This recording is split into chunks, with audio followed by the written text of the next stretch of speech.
aches and pains, brittle nails, hair loss, swelling, hormonal acne, sleep loss, postpartum anxiety and depression. These are all things that are considered normal while pregnant or postpartum. But what if I told you they are not normal, they're just common, and you can resolve all of them? Oh yeah, did I mention morning sickness and nausea too?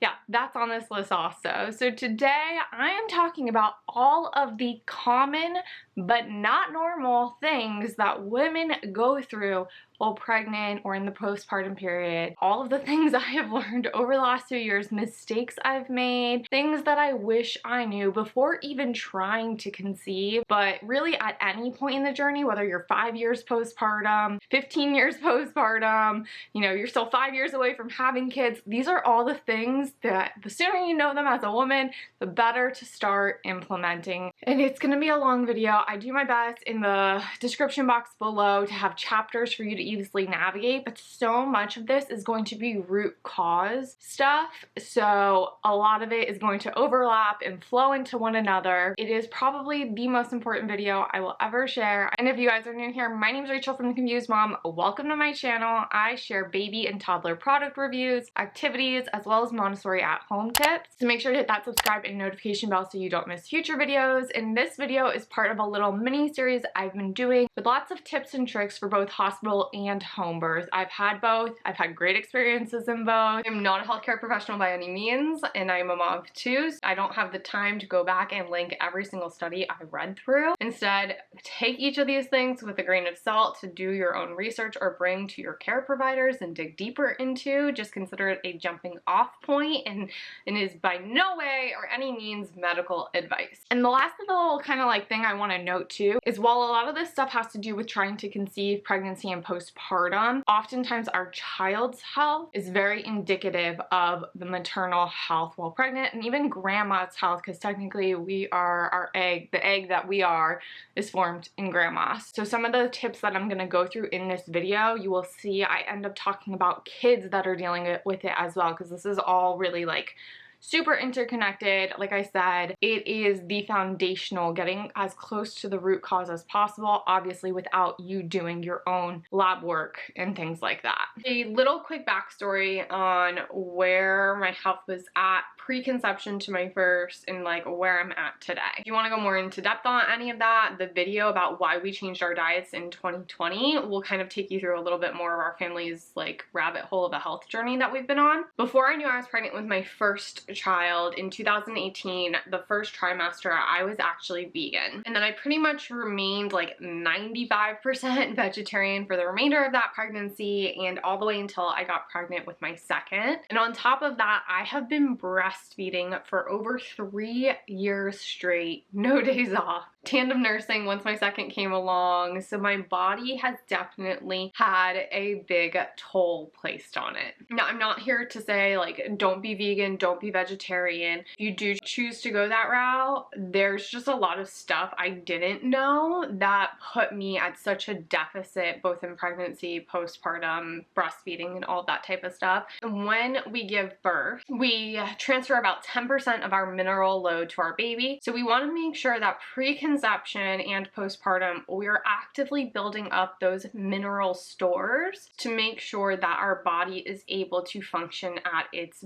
best, because we are going to be giving so much to our child. And then if you're breastfeeding on top of it, there's certain fixed composition in breast milk that if you are not getting that in your daily diet, your body will pull it once again from your stores to give to baby. So there's just a lot of back information on nutrition that if we can build these things up so we have a surplus preconception, in pregnancy, and in postpartum, everyone, mom and baby, are going to be feeling a lot better. These small symptoms I was experiencing, and I'll talk more about these as we go through each of these different subheadings of this video, were dismissed as, oh, that happens when pregnant. Oh, that happens in postpartum. And what I have since come to realize is that common is not normal. We're gonna be kind of looking at some of the most common pregnancy and postpartum symptoms and how come they're not normal and what they may be trying to tell you to help you kind of troubleshoot those things so that you're not struggling in pregnancy or postpartum and you really can thrive. The first one is going to be the one that got asked the most about on Instagram, which is excessive rapid hair loss postpartum. Fun fact, you actually don't need to lose your hair like crazy postpartum, contrary to what popular opinion might be. So that postpartum hair loss is related to a surge in prolactin after giving birth. You want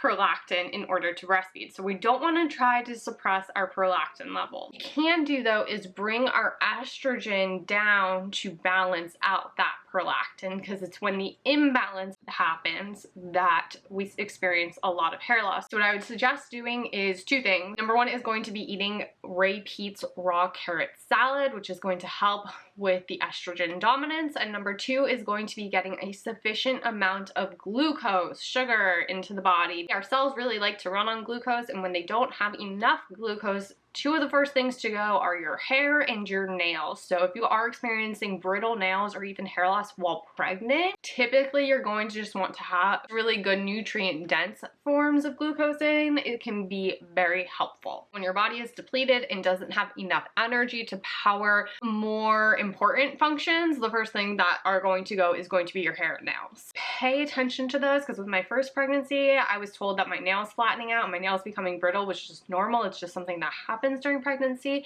What it's really saying is that there is a nutritional deficiency. The body isn't getting enough energy in to support what it needs to do at this time. The second big symptom that a lot of people struggle with preconception, pregnancy, and postpartum is going to be headaches. And one of the number one things that helped me reducing my headaches was seeing a Webster trained chiropractor. These are chiropractors that typically specialize in babies in pregnancy and all of that type of stuff. In addition to body work like that, making sure that your adrenals are supported and making sure that your sodium and potassium levels are in check. A simple way to do this is drinking adrenal cocktails, which there's tons of recipes out there you can Google. And an adrenal cocktail basically just has a form of whole food vitamin C, a form of sodium, and a form of potassium in there. Making sure too that your sodium, the salt you're using, is high quality, rich in minerals. I will leave the brand I personally use as well as a discount code below. And the other thing that I hear a lot of people talk about both in pregnancy as it relates to headaches with general pain or sleep difficulties is magnesium. And here's the thing,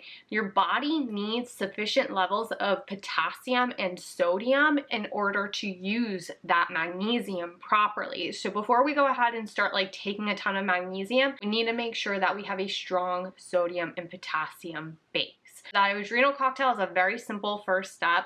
Preconception, pregnancy, and having that on hand postpartum is so critical and so easy to do. And as far as magnesium supplements go, there's like, I think 6 different varieties of magnesium out there, and they're not all the same. Magnesium bicarbonate is one of the most bioavailable forms of magnesium. And if you start taking a magnesium supplement and you're experiencing bloating or headaches or any sort of negative side effect, what that probably means is you don't have enough sodium and potassium in your body at that time to support that magnesium uptake. What you can start doing in that situation is start using magnesium topically. So either like a spray of magnesium chloride on the feet, or even just getting magnesium bath flakes and adding it to a bath to start, and then slowly starting to introduce some internal magnesium. Again, I like magnesium bicarbonate. The one I have actually has a sodium bicarbonate and potassium bicarbonate in it. It's really easy to make.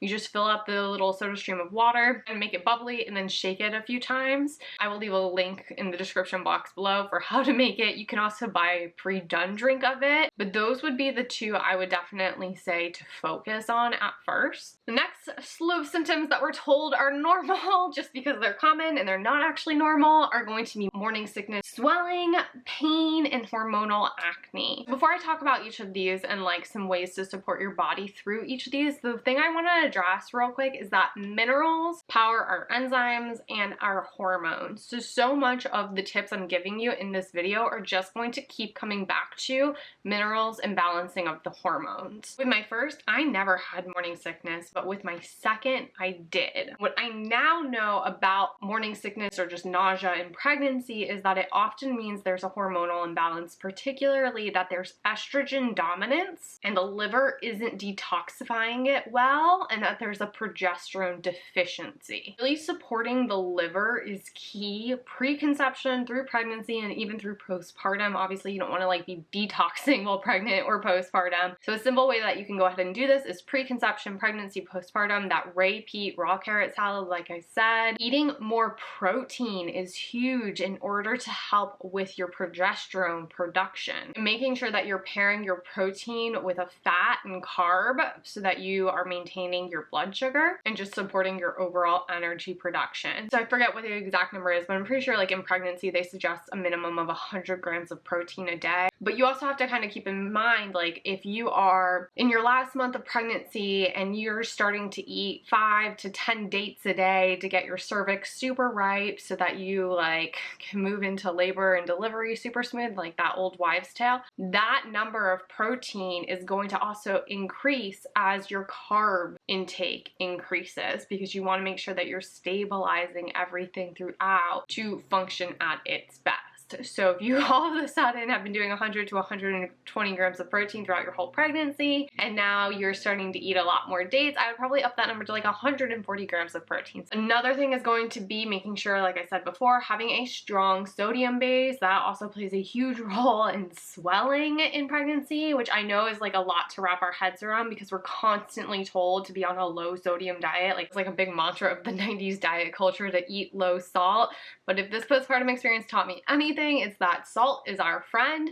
High quality salt is our friend. So Icelandic sea salt is definitely going to be one of the best options out there. Research shows that low salt diets during pregnancy increase the likelihood of hypertension and preeclampsia. So if you are experiencing morning sickness, don't just like write it off. Look at it as your body's way of trying to communicate something with you and possibly giving you some insight over something you may potentially struggle with down the road. Don't just say like, okay, well, I'm just gonna feel like crap for the next 20 weeks. No, go ahead, and there's plenty of things that you can look into and research to try to figure out what is going on. And I'll leave a couple links to some Instagram accounts that have a lot of research on sodium, potassium, magnesium in pregnancy and all of the different functions and symptoms that they can help with. Next thing is going to be sensitive teeth and bleeding gums. So we've all heard of pregnancy gingivitis, and this is something I've definitely struggled with preconception in pregnancy and has gotten worse in 3 years of breastfeeding. So there's a podcast episode I will link in the description box below that talks a lot about the fixed composition of breast milk. But two of the big takeaways if you're breastfeeding or just in preconception or pregnancy is going to be making sure that you are getting enough foods rich in vitamin K2 as well as enough quality calcium. So don't take like some random calcium supplement. It's really easy to make your own natural calcium supplement actually. And I will leave a link to my reel of how I make eggshell powder, which has the perfect calcium to phosphorus ratio. And I take 1/4 of a teaspoon to 1/2 teaspoon a day, 3 times a day. And whenever I'm taking that calcium powder, that eggshell powder, I like to pair it with some vitamin K. So I also have a vitamin K supplement. You can use code TCM in the description box below, but you can also just eat lots of foods rich in vitamin K2. And those are going to be your sunny foods. So think grass-fed butter that's like really sunny looking, ghee, pasture-raised organic eggs where the egg yolk, it looks like orange, like macaroni and cheese orange. Those are going to be your really good sources of vitamin K. Beyond that, rinsing your mouth with water after you eat is really helpful. Don't brush your teeth for 30 minutes before or after a meal can be really helpful. And when you do brush your teeth, using a toothpaste like Risewell or Boca, which is a hydroxyapatite based toothpaste that focuses on remineralizing the teeth, is going to be a better option than most traditional toothpaste. And then another really big thing about sensitive teeth and gum bleeding is making sure you are not mouth breathing. When you have a baby, if there's any latch or feeding issues, you will probably be introduced to the world of tongue or lip ties. What a lot of people don't realize is that a lot of adults walking around do not have proper tongue posture in their mouth. If your tongue is actually resting at the bottom of your mouth, that means it is not resting properly. It should be resting at the roof of your mouth. Typically, if your tongue is resting at the bottom, you're more prone to mouth breathing. So we want to make sure we're always breathing in and out through our nose. You can even get stuff called mouth tape at night to tape your mouth shut to really make sure you're doing it, because your mouth needs to be closed in order for your saliva to do its job, prevent dry mouth, prevent cavities. So if you have a kid that just keeps getting cavities, chances are they're breathing through their mouth. There's like a whole deep rabbit hole I can go down for that. The next common pregnancy thing is carpal tunnel. It typically means that there is a vitamin B deficiency, particularly B12. So you're definitely going to, this is where I say like the vegan vegetarian thing was just not the most supportive for me, because the most bioavailable forms of B vitamins are typically found in animal proteins. As I reintroduced steak and those different things back into my diet, I did supplement B12 whenever I would start to feel any of that carpal tunnel pain until my body was fully restored through food. I'm not a big proponent of being on a gazillion supplements. I do believe in food-based nutrition first, which is a large reason why reintroduced me into our lives. I do think too, sometimes you have to supplement until you're out of the woods for certain things. Using a little bit of B12, if you're experiencing any of that carpal tunnel pain, should take it away pretty quickly. Like I would notice a difference within 15 minutes usually. Like I mentioned earlier in this video, postpartum this time, I strained my back twice. And this is not going to be true for all postpartum women, but it may be true for some. When you're pregnant, your ribs and all your organs are shifting around to make room for a baby. No surprise there. I struggled with something called a rib splay. So even with getting adjusted by my chiropractor every single week postpartum, when I would lay down on my back and put my hands here, one rib was higher than the other. And he had to keep adjusting back here. And this is also about where my back would strain and spasm and put me like bedridden for days. I finally worked with a physical therapist that taught me how to reset that rib splay. So if your ribs don't go back to being even postpartum, what you can do is do something called umbrella breathing. So literally just taking a deep breath in and pushing out your rib cage, imagining it's an umbrella opening up at 360-degree angles. So feeling the rise in not only the front, the sides, and the back. You can even do this while lying down in child's pose or side lying while breastfeeding your baby to really kind of push the air over to there. If that alone doesn't work, you can actually manually shift your rib down. So what I would do is take a deep breath in through my nose, and on the exhale, I would push my rib down. I would do rib compressions with my hand and then go back into that umbrella breath, and then exhaling and do the rib compression again. And I would do that a few times until the rib reset itself. Sometimes you're not gonna be able to fully reset it on your own. So I do suggest, again, working with a chiropractor, working with a fascial body worker, myofascial body work. I'll leave a link to my full highlight on Instagram talking about fascia body work. That has been a huge thing for me postpartum that I really put off for way too long. But that is a really quick and easy, helpful trick if you notice you are struggling with a rib splay. The next thing that nobody ever told me about in pregnancy that I wish they had told me about is pelvic organ prolapse. About half of women reach menopause, they will end up experiencing a pelvic organ prolapse. So we all know our pelvic floor is really important in giving birth and delivery. It holds up the bladder, the colon, and our uterus. And what can actually happen postpartum is that as our pelvic floor is weak and recovering, one of those organs can actually drop into our vaginal canal and even come out of our vagina. I thought this had happened to me, thank God it didn't, but holy crap, was it scary 2 weeks postpartum to discover this world and not know what the heck was going on. I had just strained a muscle, like I forget if it was my psoas or my iliad, some muscle like in this hip region. It was overly strained, which was causing a muscle to kind of like move into my vaginal canal. So it wasn't an organ I was feeling, it was just like a really strained muscle. It was something I had no idea existed. So I tell all women now, go ahead,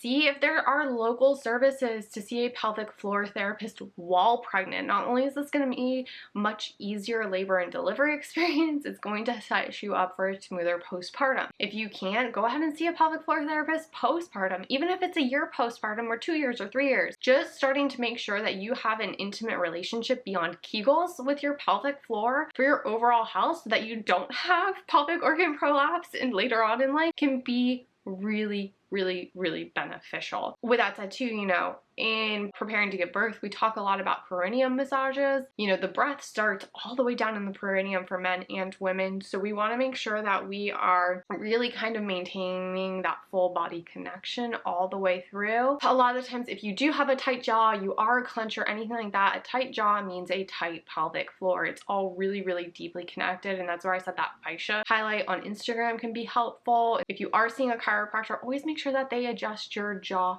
too, particularly as you get closer to labor and delivery. Like I just said, tight jaw, tight pelvic floor, and you want those to be working together, not against each other. If seeing a pelvic floor therapist is not in your price range, if you do look up gentle postpartum pelvic floor rehabilitation exercises, a lot of the ones where you're laying on your back and kind of moving your heel up and down, or just doing exhaled breathing into like that lower abdominal area where you're learning how to contract and lift up from the pelvic floor, are going to be really simple ways to start. And you can do a lot of those while your baby is just on tummy time during wake windows. The next thing is making sure you're getting a lot of nutrient dense energy. So when you wake up in the middle of the night with a baby and you're having postpartum anxiety or depression, or you can't fall back asleep right after a feeding, those are all typically signs that your minerals are out of whack, your hormones are out of whack, and your body just needs more nutrient dense energy. So we're really going to look at our diet. We all know that calories equal energy. When calories are lower than our daily average burn, we lose weight. When they are higher than our daily average burn, we gain weight. But it's not that simple, because the quality of those calories matter, particularly as it relates to supporting our metabolism and our body's functions. So one of the things I would always hear postpartum is make sure you eat warming foods, which I hated because I don't like hot food. I really like cold food. Even in Human Design, it says my ideal way of eating is actually cold foods. And it wasn't until I discovered the pro-metabolic journey through the Freely Rooted podcast with Corey Malloy and Fallon Dene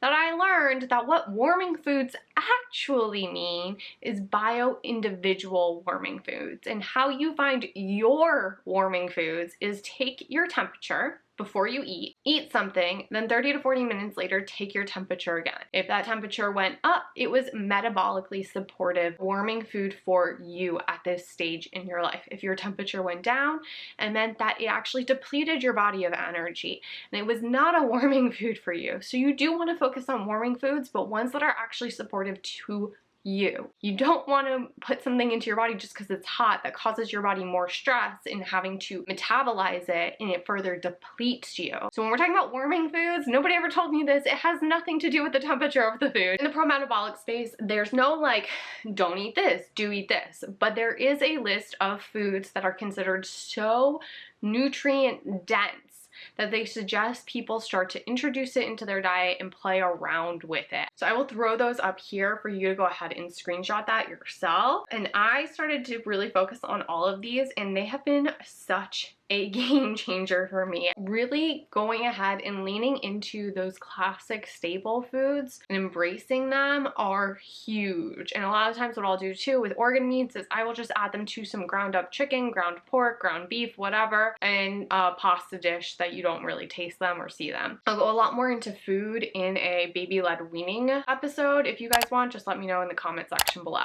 And then there's certain foods that in the pro-metabolic space are typically considered not metabolically supportive because they require so much energy to burn and they offer so little nutrient densities. And again, it's not that you can't eat those foods, it's just that when you do have PUFAs, you want to make sure you have some vitamin E to counteract them so that you're not adding to more oxidative stress in the body. If you are eating grains, making sure that you're sprouting them and they're properly prepared, which is if we are eating any sort of leafy greens or cruciferous vegetables, making sure that we aren't eating those in place of something more nutrient dense. You can absolutely eat those things if it feels good for your body. Again, taking that temp is really going to help you figure out what is or isn't working for you personally. You want to make sure that you're eating every 2 to 3 hours. Basically, if you're breastfeeding, every time the baby eats, you should be eating too. Pairing your fruits with a protein, introducing raw dairy back into your life, or grass-fed dairy if you don't have access to a high-quality raw dairy. And then as far as snacks go, here are some of my favorite pro-metabolic ones. And the next kind of part of this is going to be breastfeeding struggles. So breastfeeding struggles can happen for a ton of reasons. I'm not going to get into all of those, but I do want to touch on on a couple of things about undersupply and oversupply really quickly. If you do struggle with breastfeeding issues, I strongly suggest seeing a lactation consultant to help figure out what might be going on with you, because it really is so unique to every person. But if you are struggling with an undersupply issue, it oftentimes, not always, is linked to a low prolactin level. When your prolactin low is level, it could be related to a low thyroid function, so make sure you're getting in lots of those warming foods to really support your thyroid and your metabolism. And it also could mean that you just need more nutrient dense foods, particularly high quality fats in your diet. This is where raw cheese, which you can find at most grocery stores, even if raw milk is outlawed in your state, raw milk, bone broths are all really helpful. And keep in mind that postpartum, if you're breastfeeding, your calorie requirements actually go up from pregnancy. A lot of the times they're like, oh, this is great, breastfeeding, I'm losing 900 calories a day, it's burning 900 calories a day. But like, you probably need to be eating at least 3,000 calories a day if you're breastfeeding. I know in those early postpartum days for me, while my milk supply is being established, I generally eat close to 4,000 calories a day.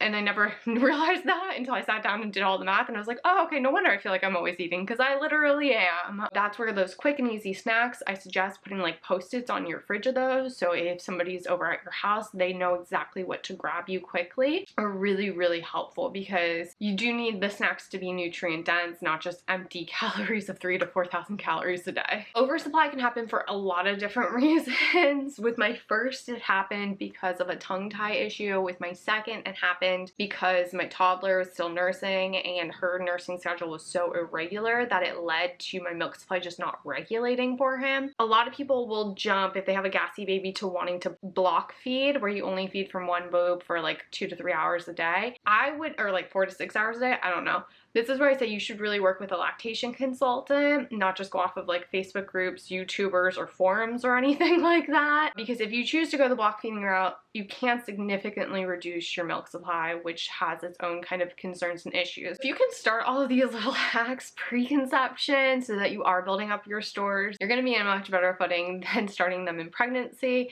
or postpartum. But really, any time that you start to become aware of this information, to start implementing it is going to be so beneficial in my experience. Keeping in mind that 10% of mom's mineral load does go to baby through pregnancy and labor and delivery. So your focus for, you know, the first couple years postpartum really is about restoring that load and making sure you're keeping those foods in your diet, particularly if you have babies close together. That need for these foods rich in K2 and minerals and all that stuff just keeps going up. I do think that's such a big reason of why I struggled so much postpartum. I know in past I had recommended TRS, which is a zeolite for helping detox from heavy metals. I knew so many women that took it pregnancy and postpartum, but what I have since come to learn is that can actually deplete your minerals, and so I don't recommend that anymore. Instead, the supplement I recommend is called Shilajit, and basically it has over 80 trace minerals in it, and it just allows your body to be powered to do what it needs to do. So when you have the minerals in place, your body will naturally break down those biofilms that parasites like to hide in, and all of this other stuff that goes on. And it really, like I said, minerals power our enzymatic functions and our hormones and so much more. And our body wants to heal. It wants to return to balance. So if we're focusing on just getting those proper vitamins and minerals in place, we're going to be on much better footing. If you like this video, give it a thumbs up, share it with a friend, and make sure to hit that subscribe and notification bell, because very similar to this video, I'm going to be doing a series on baby-led weaning, going into baby's first foods, which are very non-traditional first foods based off of so much of the information I shared in this video. In the meantime though, make sure to go back, check out those midwife secrets. You guys loved that video. Check out my tips for pain-free birth. If you guys have any questions, feel free to drop them below. I will try to point you in a direction of somebody far more knowledgeable than me. And until next time, my name is Rachel. Have a good one.